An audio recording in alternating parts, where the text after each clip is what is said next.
Aqui normalmente a gente começa o programa comigo falando alguma idiotice. Fatalmente será isso que o editor vai pegar e cortar, entendeu? Aí entra a vinheta e o programa começa. Mas o tema do programa de hoje é haja paciência. Aí, entra a vinheta.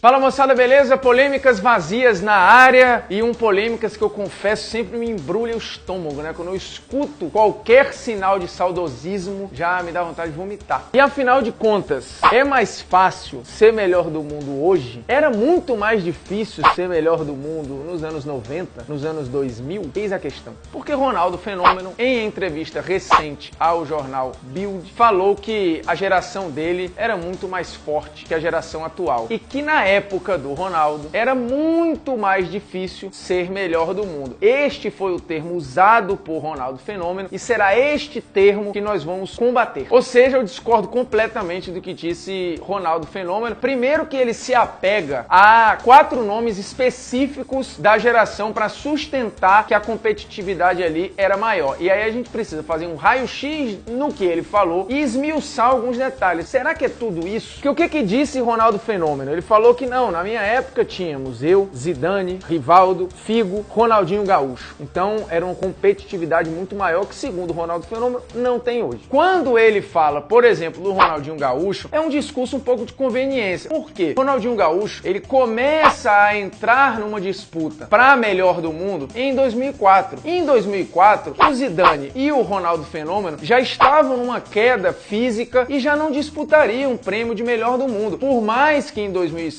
o Zidane tenha feito uma Copa espetacular e para muita gente foi uma Copa inclusive surpreendente. O Zidane tinha abandonado a seleção francesa 2 anos antes, resolveu voltar e fez um mata-mata espetacular, mas o Zidane já não estava no patamar de disputar um título de melhor do mundo, como o Ronaldo também já não estava. O Ronaldinho Gaúcho entra numa sequência dessa galera, ele não disputou melhor do mundo com esta galera, portanto eu não acho que seja justo enfiar o Ronaldinho nessa galera aí. E aí tem gente que vai falar, não, mas o Ronaldinho Gaúcho já tinha feito uma grande Copa do Mundo em 2002. Verdade, mas ali ele não competia para ser melhor do mundo. E tem um outro detalhe, quando se fala realmente de Zidane e Ronaldo, você tá falando de 2 caras muito, mas muito acima da média, que são geniais e estão na história do futebol entre os melhores. Só que quando você coloca aí, nesse patamar de muita dificuldade, Rivaldo e Figo, aí a minha impressão é que já vem um pouquinho de memória afetiva. Mas antes de você me esculhambar, vamos à polêmica aleatória de hoje, que é absolutamente sem sentido. Você coloca o feijão por cima ou por baixo do arroz? É uma dúvida útil. Vejamos aqui primeiro, para a gente entender que muitas vezes há um romantismo que permeia essa discussão. Vamos dar uma olhada na lista de melhores jogadores do mundo no período em que o Ronaldo especifica. E aí, quando se fala da geração dele, como a gente vai mais na frente falar de Messi e Cristiano Ronaldo, que dominam o mundo do futebol há 10 anos, peguemos 10 anos de 96 a 2006 pra gente entender quem foram os melhores jogadores do mundo nesse período e tá aqui a lista. Uma lista que variou mais do que tem variado nos últimos 10 anos, onde só Messi e Cristiano acabam ganhando. E ganhando tanto o prêmio da FIFA quanto a bola de ouro, porque nesse período aqui os prêmios não eram unificados. Então, em algumas temporadas, o cara ganhou o prêmio de melhor do mundo da FIFA e a bola de ouro. Mas em outras temporadas, o cara ganhou a bola de ouro, mas não ganhou o prêmio de melhor do mundo. Ou ganhou o prêmio de melhor do mundo e não ganhou o prêmio da bola de ouro. E aí, só pra constar, tem nessa lista aí de melhor do mundo, por exemplo, um zagueiro. O Navarro ganha o prêmio em 2006. O Roberto Carlos fica em 2º lugar numa disputa de melhor do mundo. Hoje é absolutamente inimaginável um zagueiro ou um lateral ganhar ou disputar o prêmio de melhor do mundo. Um goleiro é possível. Aconteceu, por exemplo, do Kahn disputar o prêmio e estar entre os melhores do mundo nos anos 2000. E aconteceu em 2014, muito graças à Copa do Mundo, do Neuer disputar também o prêmio de melhor do mundo. E se não existissem Messi e Cristiano Ronaldo, o Neuer teria ganho, inclusive, o prêmio naquele ano. Mas vamos fazer um exercício aqui. Em 10 anos, Ronaldo e Zidane levaram 6 prêmios de melhor do mundo, deixando de lado a bola de ouro. Ou seja, sim, houve um domínio na geração do Ronaldo, houve um domínio na geração do Zidane. E eles encabeçavam este domínio. domínio. Aí você pensa, poxa, mas Messi e Cristiano ganharam 10 de 10. O Ronaldo e o Zidane ganharam 6 de 10. Só que pensemos um detalhe. O Ronaldo passou no somatório da carreira 4 anos parado se recuperando de lesão, correto? Só que no auge da carreira, ele acabou tendo uma das suas principais lesões, a primeira de muitas. E aí ele vinha de um período, 96 e 97, melhor do mundo, 98 ganha o Zidane, certo? Em 99, o Ronaldo se machuca, porque imaginemos que ele continua na mesma pegada, com o mesmo rendimento. É óbvio que o Ronaldo estaria brigando pelo prêmio de melhor do mundo. Só que como ele estava fora da disputa, ganha o Rivaldo. E no ano seguinte, ele também segue machucado, como acaba ficando em 2001, ou seja, são basicamente 3 anos perdidos na carreira do Ronaldo, e nesses 3 anos você tem figuras diferentes ganhando o prêmio de melhor do mundo. O Zidane ganha uma, mas aí vem Rivaldo e Figo. O Rivaldo ganha o prêmio de melhor do mundo numa temporada com números discretos e com um título pelo Barcelona e um título pela seleção brasileira. Hoje é inimaginável um jogador ganhar o prêmio de melhor do mundo sendo eliminado na fase de grupos da Liga dos Campeões. Foi o que aconteceu com o Rivaldo naquela temporada. Ele cai, inclusive, para um grupo que tinha United e Bayern de Munique, mas o fato é que o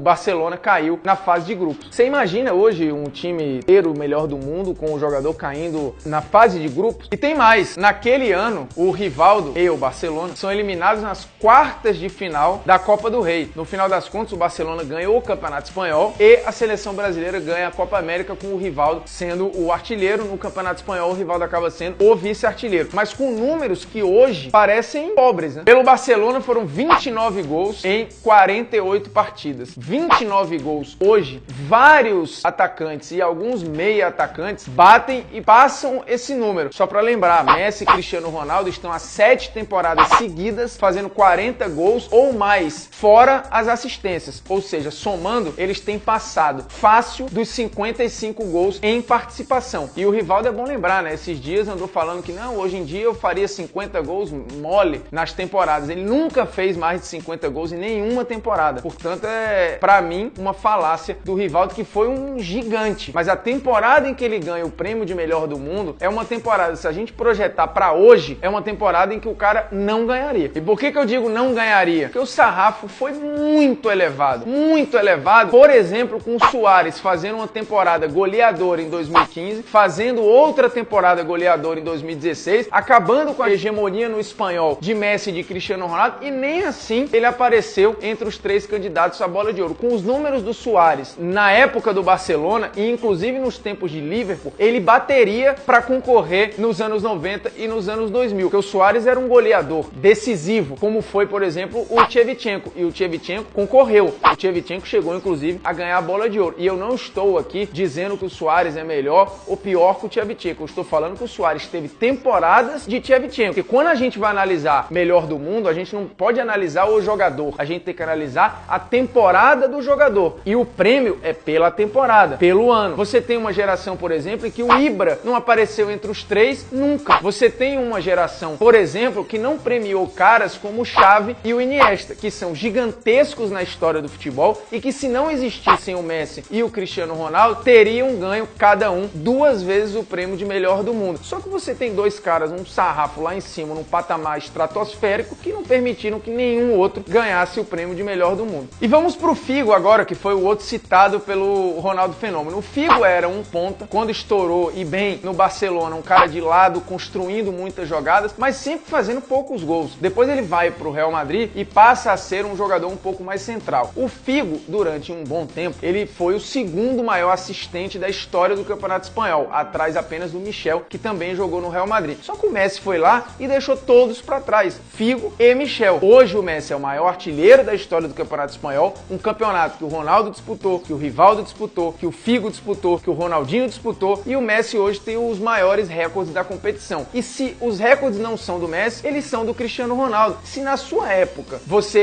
era mais forte com todos, por que outros não têm esses recordes? Porque esses caras são muito melhores. E essa história de falar, não, mas era mais difícil, também é falácia, porque no período do Ronaldinho, no período do Figo, no período do Ronaldo, o Real e Barcelona sempre foram dominantes. Houve, de fato, ali, entre 90 e os anos 2000, um período que o La Coruña deu uma incomodada e que o Valência deu uma incomodada. Hoje, esse alguém é o Atlético de Madrid. Madrid, na história do Campeonato Espanhol, sempre houve domínio. Então não tem essa história de que teve uma época que era mais difícil ou mais fácil. Real e Barcelona sempre estiveram degraus acima dos outros. Só que quem tem os recordes são Cristiano e Messi. Recordes, inclusive, na Liga dos Campeões. O maior artilheiro e o segundo maior artilheiro. O Cristiano, além de o maior artilheiro, é o maior assistente. E é uma competição em que todos esses que a gente citou também jogaram. E aí se pergunta, por que não tem os mesmos números? Já que eram tão melhores, já que era uma época em que tinha tanta gente melhor assim, por que agora é que esses caras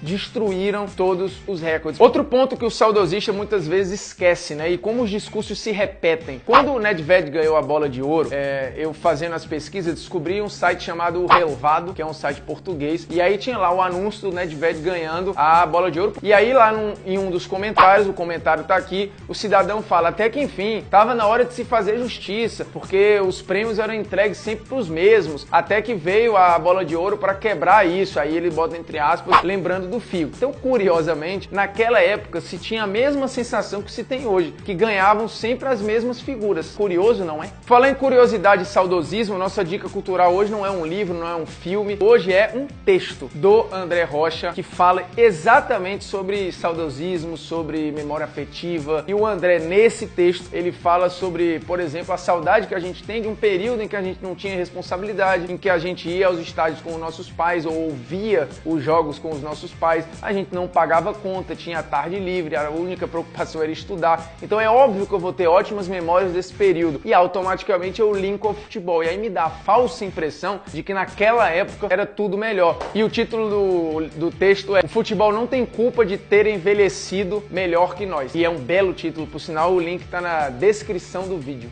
por gentileza. Voltando a falar do Figo, na temporada em que é eleito o melhor do mundo, ele fez 20 gols, porque o Figo nunca foi um grande fazedor de gols, né? Ele era um ponta construtor, ia muito ali de fundo, aquele ponta clássico de ir e cruzar. Repito, quando foi pro Real Madrid ele passa a jogar um pouco mais centralizado, mas por exemplo, o Robben é um ponta muito mais mortal que o Figo. Você pode achar o Figo um cara mais elegante, mais clássico, que pensa um pouco mais o jogo, mas o Robben como ponta, que é como o Figo estourou e foi mais vezes usado na carreira, o Robben é muito mais mortal, fazendo mais gols decisivos, participando mais do momento final, do terço final do jogo. E o Robben, inclusive, é um dos que não conseguiram ganhar prêmio de melhor do mundo por conta de Messi e Cristiano Ronaldo. A temporada que ele faz em 2014 é uma temporada para lutar por melhor do mundo, uma temporada em números, em nível de atuação, do tamanho da temporada de alguns que concorreram e até que ganharam prêmio de melhor do mundo nesse período que o Ronaldo fala aí que era muito mais difícil ser melhor do mundo. Só que o Robben em 2014, até talvez injustamente não é eleito o melhor da Copa, mas no final do ano, como ele ia ganhar o prêmio de melhor do mundo se o Cristiano é campeão da Champions, fazendo 17 gols no 10º título de Liga do Real Madrid? É difícil, né? Então, quando você fala que hoje é mais fácil, você está ignorando que os caras pegaram números antes pouco imagináveis no futebol moderno e fizeram parecer algo comum. Pra você ter uma ideia, em 2017 teve o Harry Kane pela primeira vez num ano corrente fazendo mais gols que Messi e Cristiano. Um jogador fez no ano corrente mais gols que os caras. Era uma temporada, um ano do Harry Kane que ele poderia também concorrer. E hoje, vários jogadores fizeram temporada de melhor do mundo se a gente recortasse para outro período. Só que com Messi e Cristiano Ronaldo fica impraticável você concorrer com os caras. Tem gente chegando perto, como o Neymar já chegou, como o Ribéry chegou muito perto e recentemente ele falou que se sentiu injustiçado em 2013 e acho que de fato em 2013 ele, Ribéry, poderia ter ganho o prêmio de melhor do mundo, porque não foi um ano brilhante nem para Messi nem para Cristiano. E o pior caso para mim é 2010 com o Sneijder. O Sneijder jogando demais na Inter de Milão, ele é campeão de tudo na Itália e ainda é vice-campeão do mundo. E não ficou nem entre os três porque acabaram indo para a final, além do Messi, tanto o Xavi quanto o Iniesta, naquele ineditismo que foi os três jogadores de um mesmo clube concorrendo ao prêmio de melhor do mundo. Para você ter uma ideia, então, se por um detalhe hoje a gente podia ter 8 conquistas da dupla e mais 2 ali de Ribéry e Sneijder. Hoje eles têm esse domínio porque eles são estratosféricos. Talvez o melhor Ronaldo disputasse, o melhor Zidane disputasse, eles iam trocar tapa aí se os 4 tivessem na mesma geração. Mas uma coisa é os 4 estarem no mesmo nível na mesma época. A outra coisa é dizer que Ronaldo e Zidane disputaram com jogadores que eram muito melhores o prêmio de melhor do mundo, porque isso não é verdade. Aí eu prometi te lembrar de uma outra época, aí a gente vai para os anos 80, onde também teve um domínio na Europa e as pessoas não lembram. Né? Os anos 80, onde a bola de ouro era o prêmio que existia e o mais importante, você tinha uma limitação para europeus. E aí você vai ter ali um domínio de Platini e Van Basten. Óbvio, o mais atento vai lembrar que, poxa, mas nesse período dos anos 80 não era onde o Maradona estava destruindo, era onde o Maradona está destruindo. Ele teria ganho ali 2 a 3 bolas de ouro. Então você teria em basicamente uma década só 3 caras ganhando. Em períodos históricos, esse domínio de 2 e no máximo 3 jogadores. Falar que tinham 4, 5, 6 candidatos a melhor do mundo é maluquice. E aproveita e solte aí opiniões, por gentileza, pra falar em maluquice. O Ronaldo, na entrevista dele, ele dá uma explicação para defender a sua geração que eu confesso que eu não entendi e me pareceu um conceito meio desvirtuado. Eu até peguei o papel aqui para ler a declaração na íntegra. Ele fala que, sem ser arrogante, eu tinha muita habilidade, uma velocidade em uma época em que nem todos eram rápidos. E hoje nós vemos que todos correm muito no futebol. Temos apenas algumas dezenas que são mais lentos. Ele fala isso para embasar que na época dele era mais difícil. Só que é contraditório, né? Se hoje todo mundo corre mais e só tem alguns poucos lentos, ou seja, hoje é mais difícil, porque você tem menos tempo para pensar, tá todo mundo no mesmo nível, o marcador vai se recuperar muito rápido, ele vai chegar em você muito rápido. Então não deu para entender muito o que diz o nosso glorioso Ronaldo Fenômeno. Me parece uma justificativa que ele não tem o direito de ter, simplesmente porque não faz nenhum sentido para aquilo que ele queria defender. E o nosso polêmica aleatória, hein? O feijão por cima ou por baixo do arroz. Eu confesso que eu não sabia que existia essa polêmica, mas fui pesquisar, tem blog que fala sobre o assunto. Independente da ordem, eu, como nunca tinha reparado, fui reparar. Eu só coloco o arroz por baixo e o feijão por cima, porque eu acho que visualmente fica mais bonitinho, mais organizado. Então é isso, não tem explicação científica, é só uma questão de gosto. A gente coloca um do lado do outro, né? Mas enfim, se for feijoada, dá com caldo grosso. Então é isso, galera. Um abraço, hein? Acabou, curta, compartilhe, toque o seu sininho, fique atento nas notificações, comente com educação, volte sempre. Um grande abraço, não seja saudosista e mostre pro seu avô, pro seu tio. Sempre falo isso, né? Mostre pros mais velhos, mas tem várias pessoas novas que são saudosistas. Policie-se, cuidado, saudosismo é uma merda.